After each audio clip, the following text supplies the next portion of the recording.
ভোরের আলো ফুটে ওঠার আগেই আর্মি স্টেডিয়াম থেকে শুরু হয় দৌড়। বাঁশি বাজার সঙ্গে সঙ্গে দেশে দৌড়বিদদের প্রতীক্ষার অবসান হয়। জাতির পিতা বঙ্গবন্ধু শেখ মুজিবুর রহমানের স্বদেশ প্রত্যাবর্তন উপলক্ষে আয়োজিত বঙ্গবন্ধু শেখ মুজিব ঢাকা ম্যারাথন এই ইভেন্টে অংশ নিতে ভোর রাত থেকেই আর্মি স্টেডিয়ামে জড়ো হতে থাকেন।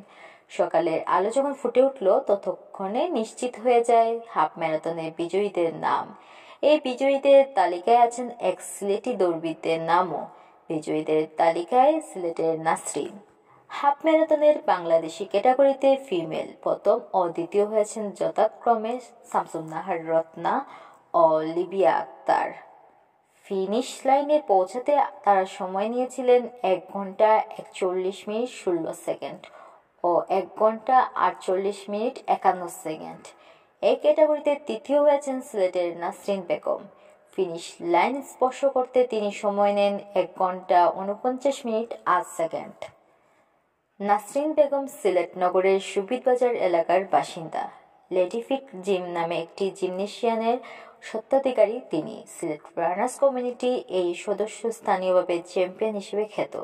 সিলেট রানার্স কমিউনিটি আয়োজিত দ্বিতীয় হাফ ম্যারাথনে 10 কিলোমিটার দৌড়ে তিনি প্রথম হয়েছিলেন। মাসখানেক পর র্যাব আয়োজিত হাফ ম্যারাথনে ও সবশেষ হাফ ম্যারাথনের অংশ নিয়ে প্রথম হয়েছিলেন। 2 ঘন্টা 9 মিনিট 29 সেকেন্ড সময় নিয়ে দৌড় শেষ করেন রেনু।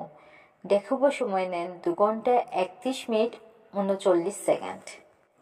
সব মিলিয়ে 580 জন দৌড়বিদ অংশগ্রহণ করেন। এই প্রতিযোগিতার France, Kenya, Ethiopia, Ukraine, Spain, Italy এবং মরক্কো থেকে 19 জন এলিট রানার এবং মালদ্বীপ, নেপাল, শ্রীলঙ্কা ও ভারত থেকে সর্বমোট 16 জন বিদেশি দৌড়বিদ অংশগ্রহণ করেন।